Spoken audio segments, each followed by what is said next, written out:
नमस्कार, DD news में आप सभी का स्वागत है। मैं हूं ऋतु वर्मा। शुरुआत करेंगे अभी तक की हेडलाइंस के साथ। ऑपरेशन सिंदूर पर पहली बार बोले राष्ट्रीय सुरक्षा सलाहकार अजीत डोभाल। सवाल उठाने वाले विदेशी मीडिया को दी चुनौती, कहा भारत को नुकसान हुआ तो दिखाएं सबूत।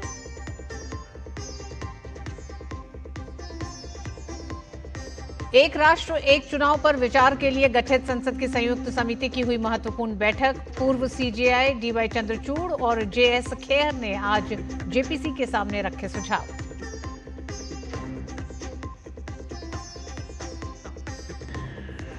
महाराष्ट्र में जबरन या प्रलोभन से धर्मांतरण के खिलाफ कड़ा कानून जल्द। मुख्यमंत्री देवेंद्र फडणवीस ने कहा, धार्मिक स्वतंत्रता की रक्षा करते हुए जबरदस्ती या लालच के माध्यम से धर्मांतरण पर रोक लगाने के लिए किए जाएंगे उपाय।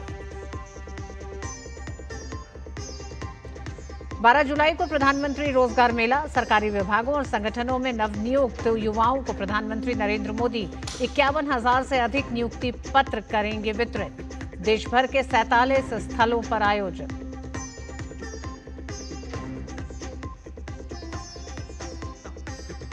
और लॉर्ड्स टेस्ट में दूसरे दिन का खेल जारी। जो रूट ने लगाया शतक। जसप्रीत बुमराह ने बेन स्टोक्स और जो रूट के रूप में इंग्लैंड को दिए बड़े झटके।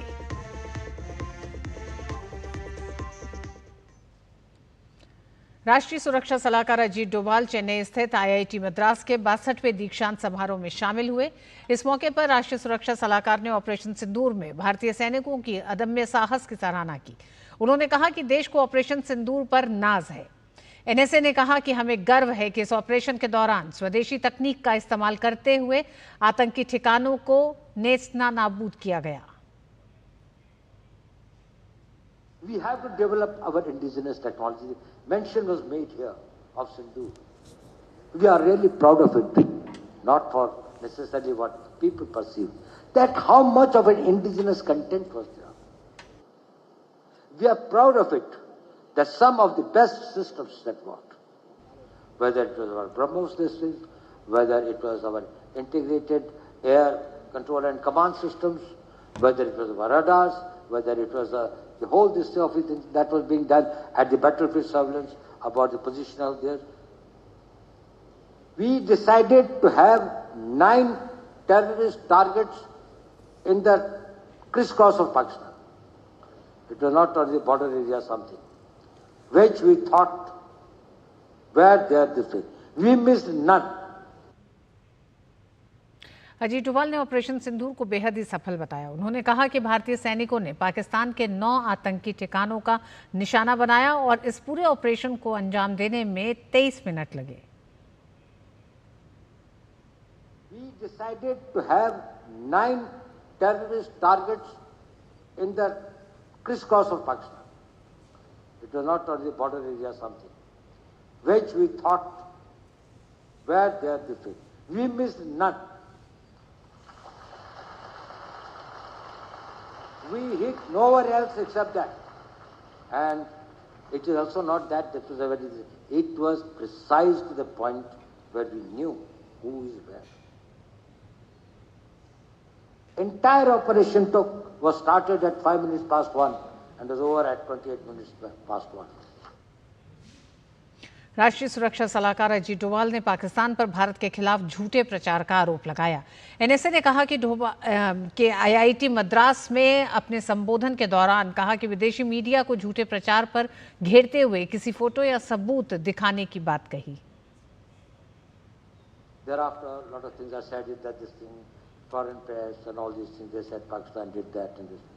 You tell me one photograph, one imagery. In, these days, these imageries are from the satellites all over the world. They are this thing, which shows any Indian damage being done, even a glass pane having been thrown.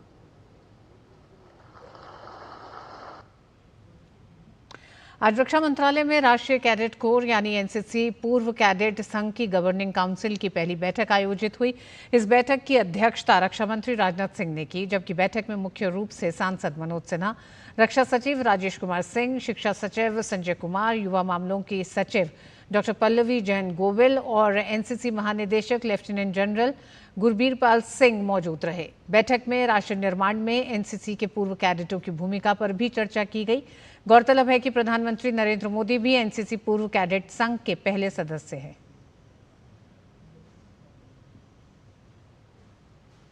केंद्रीय विश्वविद्यालयों के कुलपतियों का 2 दिवसीय सम्मेलन गुजरात के केवड़िया में केंद्रीय मंत्री धर्मेंद्र प्रधान और राज्य मंत्री सुकांतो मजूमदार की उपस्थिति में हो रहा है। इस सम्मेलन में देश भर के 50 से अधिक विश्वविद्यालयों के कुलपति भाग ले रहे हैं। इस सम्मेलन का मुख्य विषय एनईपी 2020 के कार्यान्वयन की समीक्षा, मूल्यांकन और योजना के माध्यम से विकसित भारत 2047 के विजन को साकार करना है। इस चिंतन शिविर में दिल्ली विश्वविद्यालय, हरियाणा विश्वविद्यालय, असम विश्वविद्यालय, हेमवती नंदन बहुगुणा गढ़वाल विश्वविद्यालय, राजस्थान केंद्रीय विश्वविद्यालय, कश्मीर केंद्रीय विश्वविद्यालय, विश्व भारती, इंदिरा गांधी राष्ट्रीय जनजातीय विश्वविद्यालय, राष्ट्रीय संस्कृत विश्वविद्यालय, सिक्किम विश्वविद्यालय, त्रिपुरा विश्वविद्यालय, जवाहरलाल नेहरू विश्वविद्यालय, इलाहाबाद विश्वविद्यालय समेत कई संस्थान भाग ले रहे हैं। केंद्रीय मंत्री सुकांता मजूमदार ने कहा कि प्रधानमंत्री मोदी के नेतृत्व में देश के सभी केंद्रीय विश्वविद्यालय समन्वय के साथ काम कर रहे हैं।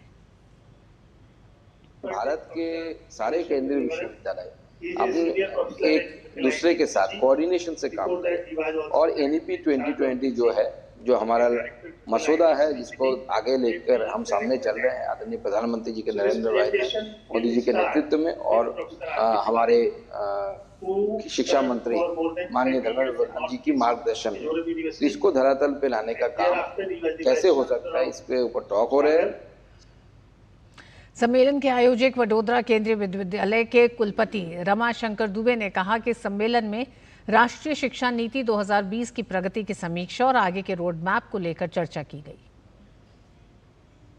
इस कॉन्फ्रेंस का उद्देश्य था कि राष्ट्रीय शिक्षा नीति 2020 की जो घोषणा की गई है उसमें कितना इम्प्लीमेंट हो चुका है और आगे का हमारा रोड मैप क्या है। जैसे राष्ट्रीय शिक्षा नीति 2020 ये पहली ऐसी नीति है जो कि भारतीयता की बात करती है, भारतीय ज्ञान परंपरा की बात करती है और स्किल वाले युवाओं को तैयार करने की बात करती है।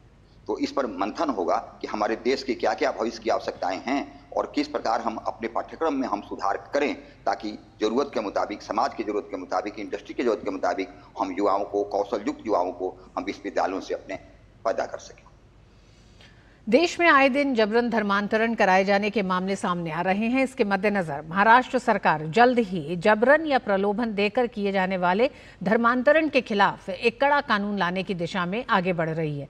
इस मामले में राज्य के मुख्यमंत्री देवेंद्र फडणवीस ने विधानमंडल में आश्वासन दिया है कि पुलिस महासंचालक की अध्यक्षता में गठित समिति की रिपोर्ट प्राप्त हो चुकी है और अब उसके आधार पर आगे की कार्रवाई की जाएगी।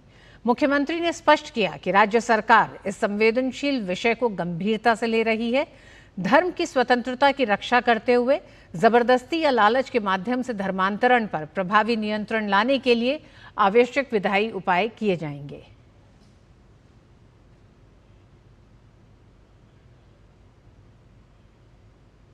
पश्चिम बंगाल के विद्यासागर विश्वविद्यालय में इतिहास के पेपर में स्वतंत्रता सेनानियों को आतंकी कहे जाने का विवाद गहराता जा रहा है। बंगाल में नेता प्रतिपक्ष शुवेंदु अधिकारी ने सोशल मीडिया प्लेटफॉर्म एक्स पर लिखते हुए कहा है कि विद्यासागर विश्वविद्यालय के प्रशासन ने एक बार फिर देश के स्वतंत्रता सेनानियों का अपमान किया है। 2025 के इतिहास ऑनर्स 6ठे सेमेस्टर के प्रश्न पत्र में मिदनापुर के क्रांतिकारियों को उग्रवादी और आतंकवादी करार दिया गया है। ये कोई पहली गलती नहीं है, बल्कि 2023 में की गई वही शर्मनाक गलती दोहराई गई है। उस समय भी इतिहास विभाग के प्रमुख डॉक्टर निर्मल कुमार महतो की देखरेख में यही शब्द प्रयोग किया गया था। शुवेंदु अधिकारी ने आगे कहा है कि डॉक्टर महतो, जो टीएमसी से जुड़ी शिक्षकों की संस्था पश्चिम बंगाल कॉलेज एवं विश्वविद्यालय प्राध्यापक संघ के सदस्य हैं, इन्होंने पहले भी ऐसी ही ऐतिहासिक विकृति के आरोप लग चुके हैं। चौंकाने वाली बात यह है कि उनके खिलाफ अब तक कोई कार्रवाई नहीं की गई है। उल्टा उन्हें 2023 की गलती के बाद संगठन में पदोन्नति देकर संयुक्त सचिव बना दिया गया। शुवेंदु अधिकारी ने आगे कहा कि आज भी मिदनापुर शहर में इन शहीदों की मूर्तियां स्थापित हैं और लोग उन्हें गर्व और श्रद्धा से याद करते हैं। वहीं दूसरी ओर इन लोगों के द्वारा स्वतंत्रता संग्राम के वीर सपूतों की छवि धूमिल करने का एक सुनियोजित राजनीतिक प्रयास है ये। उन्होंने कहा कि लोगों की मांग है कि डॉक्टर निर्मल कुमार महतो को तत्काल उनके पद से हटाया जाए। शुभेंदु अधिकारी ने आगे कहा कि ये सिर्फ एक प्रश्न पत्र की बात नहीं है, बल्कि भारत की आत्मा पर आघात है ये। क्या आज़ादी के मतवालों को आतंकवादी बताकर हमारी पीढ़ियों को गुमराह किया जाएगा? देश को जवाब चाहिए।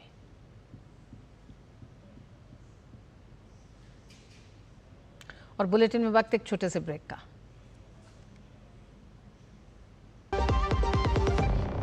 सुनो, एक अच्छी इंश्योरेंस पॉलिसी एआई से पूछते हैं। एक ऐसी पॉलिसी जिसमें प्रीमियम पेमेंट हो लिमिटेड पर इनकम आती रहे लाइफ टाइम। LIC का जीवन उत्सव। एक ऐसी पॉलिसी जो दे होल लाइफ इंश्योरेंस कवर भी। LIC का जीवन उत्सव। वाह, चलो तो LIC की जीवन उत्सव पॉलिसी ही लेते हैं। मैं भी तुमसे यही कह रही थी, LIC का जीवन उत्सव। लाइफ टाइम सेलिब्रेशन मनाइए LIC के जीवन उत्सव के साथ। फ्यूचर सेट है। मेरी पसंद, मेरी पसंद, मेरी पसंद, मेरी पसंद, हमारी पसंद, हम सबकी पसंद। मजबूत देश का मजबूत सरिया हो गया स्टील। दिल्ली के पर्यावरण मंत्री एवं भाजपा के राष्ट्रीय सचिव मनजिंदर सिंह सिरसा ने पंजाब आम आदमी पार्टी के अध्यक्ष और राज्य के मंत्री अमन अरोड़ा को बेबुनियाद और अपमानजनक आरोप लगाने के मामले में कानूनी नोटिस भेजा है। मनजिंदर सिंह सिरसा के वकील द्वारा भेजे गए कानूनी नोटिस में अमन अरोड़ा द्वारा की गई बदनाम करने वाली टिप्पणियों का उल्लेख करते हुए 24 घंटे के अंदर सार्वजनिक माफी मांगने और अपने बयान वापस लेने की मांग की गई है। नोटिस में कहा गया है कि श्री सिरसा 3 बार दिल्ली विधानसभा के विधायक रह चुके हैं और इस समय दिल्ली सरकार में कैबिनेट मंत्री हैं। वह दिल्ली सिख गुरुद्वारा प्रबंधन कमेटी के अध्यक्ष भी रह चुके हैं। सार्वजनिक जीवन में श्री सिरसा की छवि ईमानदार, सम्मानित और सेवा भावना से जुड़ी रही है। बिहार सरकार ने वृद्ध, विधवा और दिव्यांगों सहित सभी सामाजिक सुरक्षा पेंशन के पात्र लाभार्थियों को बड़ा तोहफा दिया है। मुख्यमंत्री नीतीश कुमार ने बिहार में सामाजिक सुरक्षा को मजबूत करते हुए 1 करोड़ 11 लाख से अधिक पेंशन भोगियों को बड़ी सौगात दी है। मुख्यमंत्री नीतीश कुमार ने 1227 करोड़ रुपए से ज्यादा की राशि डायरेक्ट बेनिफिट ट्रांसफर के माध्यम से लाभार्थियों के बैंक खातों में भेजी है। बिहार सरकार ने सामाजिक सुरक्षा के तहत मिलने वाले पेंशन की राशि को 400 रुपए से बढ़ाकर अब 1100 रुपए कर दिया है। एक ऐतिहासिक कदम है। 1 करोड़ 11 लाख से ऊपर लोगों को पेंशन 400 से 1100 मिला। बिहार के मुख्यमंत्री नीतीश कुमार जी के नेतृत्व में ये बिहार के लोगों के लिए एक बड़ा निर्णय और बड़ा परिवर्तन का शुरुआत है। हर 10 तारीख को अब पेंशन की व्यवस्था बनेगी और अब से हर महीने की 10 तारीख को पेंशन की राशि सभी पात्र लाभार्थियों के खातों में चली जाएगी। सरकार ने निर्देश दिया है कि यह सुनिश्चित किया जाए कि राशि समय पर हस्तांतरित हो। सरकार के इस फैसले पर लोगों ने क्या कहा है, किस तरह से स्वागत किया है, आइए सुनते हैं। वृद्धा के लिए 1100 रुपये करिए दिया है, 1100 रुपये मिले शुरू भी हो गया है। हमको तो बढ़िया बात किया है, सरकार तो बढ़िया काम कर रहा है हम सबको लिए। पैसा मिला है, बहुत खुशी की बात है। हम लोग मोदी के धन्यवाद करते हैं, मुख्यमंत्री के अपने तरफ से प्रणाम करते हैं उनको। पहले मिलता था 400, 1100 बिहार सरकार दे दिया। 400 रुपया से अब 1100 रुपया सब विकलांग का सबको पैसा अकाउंट में चला गया। देश के जाने माने उद्योगपति गौतम अडानी मुंबई में आयोजित society for minimally invasive spine surgery Asia Pacific के 5वें वार्षिक सम्मेलन में शामिल हुए। सम्मेलन को संबोधित करते हुए अडानी ने रीढ़ की हड्डी को जीवन में निर्णय लेने के लिए जरूरी बताया। उन्होंने कहा कि स्पाइन एक चिकित्सा चमत्कार के साथ ही कॉरपोरेट आवश्यकता भी है। अपनी जीवन यात्रा का जिक्र करते हुए गौतम अडानी ने कहा कि महज 16 साल की उम्र में मैंने बिना किसी डिग्री और बैकअप के मुंबई आने का फैसला किया। इसके पीछे कहीं ना कहीं रीढ़ की हड्डी का देना है, जिसने चुनौतियों के बीच मुझे निर्णय लेने का साहस दिया। गौतम अडानी ने सम्मेलन में शामिल डॉक्टरों की सराहना करते हुए कहा कि आपकी मानवता ही आपके मरीजों की गरिमा को पुनः स्थापित करती है।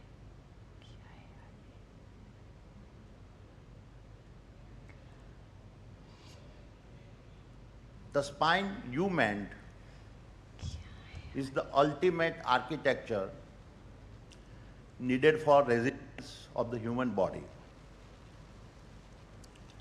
And just as you restore resilience to our bodies, leadership is about restoring resilience to the organization. So perhaps today, this shared metaphor will remind us that the spine is both a medical miracle and a corporate necessity for self-belief. दुनिया में भारत की UPI payment service का डंका बज रहा है। अंतर्राष्ट्रीय मुद्रा कोष ने भी यूपीआई की जमकर तारीफ की है। आईएमएफ ने कहा है कि यूपीआई का तेजी से विकास हो रहा है, जो भारत में बाकी सभी डिजिटल भुगतानों के तरीकों से आगे है।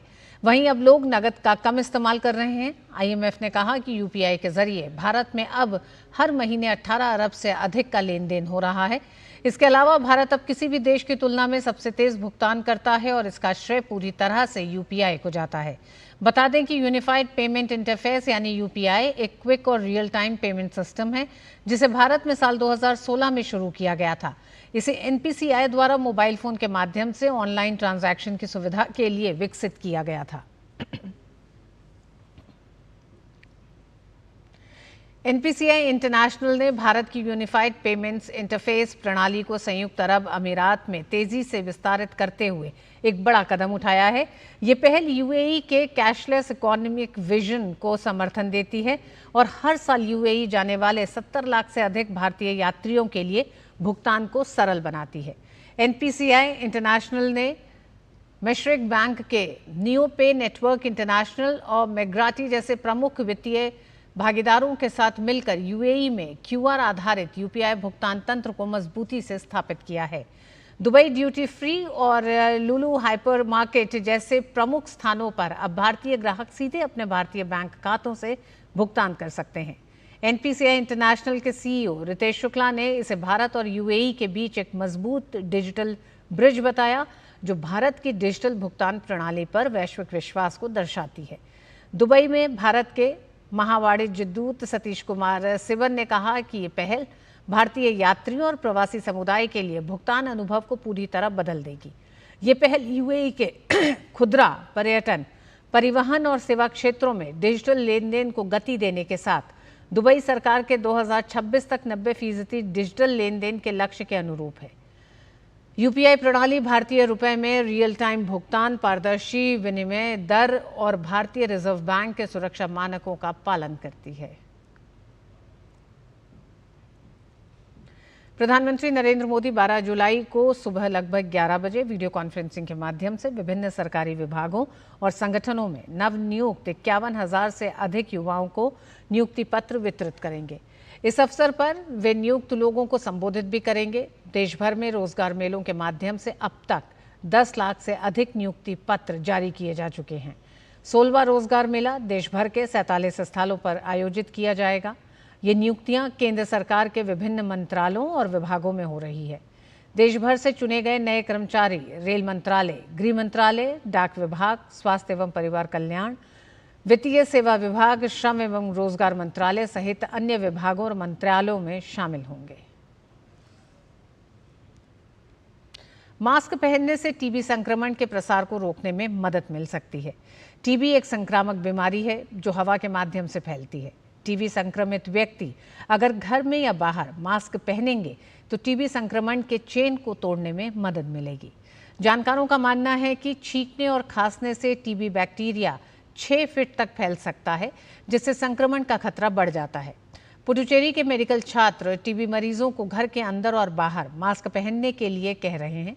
देखिए ये विशेष रिपोर्ट। इस वक्त मैं पुडुचेरी के एक आयुष्मान आरोग्य मंदिर में हूं और यहां पर हमें ये बताया जा रहा है कि कैसे एक टीबी के मरीज किसी दूसरे को संक्रमित करता है, उसका लाइव डेमो यहाँ पर दिखाया जा रहा है। एक टीबी का मरीज जब वो खांसता है, छींकता है तो 6 फीट की दूरी तक वो दूसरे व्यक्ति को संक्रमित कर सकता है, लेकिन अगर वो मास्क पहनता है तो ये जो जब छींकेगा तो वो दूरी 6 फीट का तय नहीं कर पाएगा जो उसका ड्रॉपलेट है। तो इसलिए टीबी के जो मरीज हैं अगर वो घर में भी रहते हैं तब भी उनको मास्क लगाने की ज़रूरत है ताकि वो दूसरों को संक्रमित नहीं कर सके। कैमरामैन ललित के साथ नितेंद्र सिंह, डीडी न्यूज़, पुडुचेरी। और टीबी के खिलाफ भारत की लड़ाई में पोषण एक महत्वपूर्ण हथियार साबित हुआ है, क्योंकि ये रोग प्रतिरोधक क्षमता को बढ़ाकर रोगियों को तेजी से ठीक होने में मदद करता है और उपचार में सुधार करता है। यही वजह है कि पुडुचेरी के मदर टेरेसा नर्सिंग कॉलेज के छात्रों ने टीबी के खिलाफ पोषण को अपना हथियार बनाया है। ये नर्सिंग कॉलेज के छात्र घर घर जाकर मरीजों को दे रहे हैं पोषण युक्त आहार की जानकारी और प्रोत्साहन। पेश है पुडुचेरी से हमारे संवाददाता नितेंद्र सिंह की एक खास रिपोर्ट। टीबी मुक्त भारत अभियान बहुत तेजी से आगे बढ़ता जा रहा है और सभी राज्य चाहते हैं कि उनका राज्य टीबी मुक्त हो। और इस वक्त हम पुडुचेरी में हैं और पुडुचेरी के ये mother Teresa post graduate institute है जो नर्सिंग इंस्टीट्यूट है। और इस वक्त आप देख रहे हैं कि जो नर्सिंग के जो छात्र हैं वो कैसे टीबी मरीजों को बेहतर पोषण दिया जाए, जिसमें प्रोटीन के अलावा बाकी चीज़ हो, उसको यहाँ पे डिस्प्ले किए हैं और खासतौर पे ये अवेयरनेस फैलाते हैं। क्या एक्सप्लेन करना चाह रहे हैं आप लोग, क्या बताना चाह रहे हैं इसके लिए? हम लोग यहाँ टीबी प्रोग्राम के लिए आए हैं जहाँ टीबी के पेशेंट कौन सा खाना लेना चाहिए और मिनरल रिच फूड है। यहाँ हाई वेज प्रोटीन डाइट भी है, high veg non veg protein diet भी है।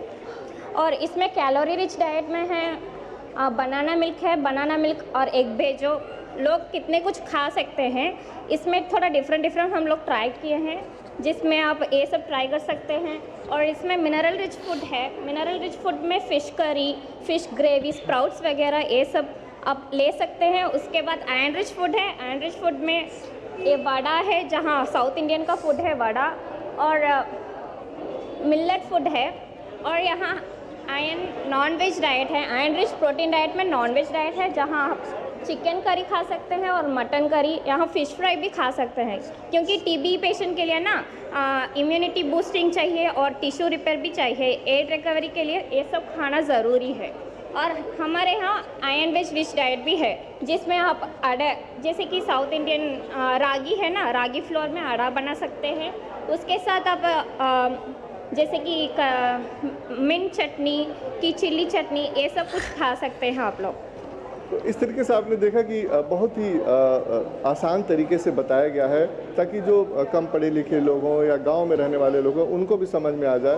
और बाकायदे ये कोशिश की जा रही है कि टीबी के जो मरीज़ हैं दवा तो ले ही साथ उनको बेहतर पोषण, प्रोटीन, आयरन रिच अगर पोषण मिलता है तो वो जल्द से जल्द ठीक हो जाते हैं। कैमरामैन ललित के साथ नितेंद्र सिंह, डीडी न्यूज़, पुडुचेरी। भारत और इंग्लैंड के बीच लंदन के लॉर्ड्स स्टेडियम में एंडरसन तेंदुलकर ट्रॉफी का तीसरा टेस्ट खेला जा रहा है। इस मुकाबले का आज दूसरा दिन है और पहले सेशन का खेल जारी है। ताज़ा समाचार मिलने तक इंग्लैंड ने पहली पारी में 7 विकेट पर 297 रन बना लिए हैं। जेमी स्मिथ और ब्राइडन कार्स नाबाद हैं। जो रूट ने दूसरे दिन की पहली बॉल पर चौका लगाकर अपने टेस्ट करियर का 37वां शतक पूरा किया। इसके बाद इंग्लैंड की पारी लड़खड़ा गई। जो रूट 104 और बेन स्टोक्स 44 और हैरी क्रूक 11 रन बनाकर आउट हुए। तीनों को जसप्रीत बुमराह ने आउट किया है। इंग्लिश टीम ने दूसरे दिन 4 विकेट पर 251 के स्कोर से आगे खेलना शुरू किया।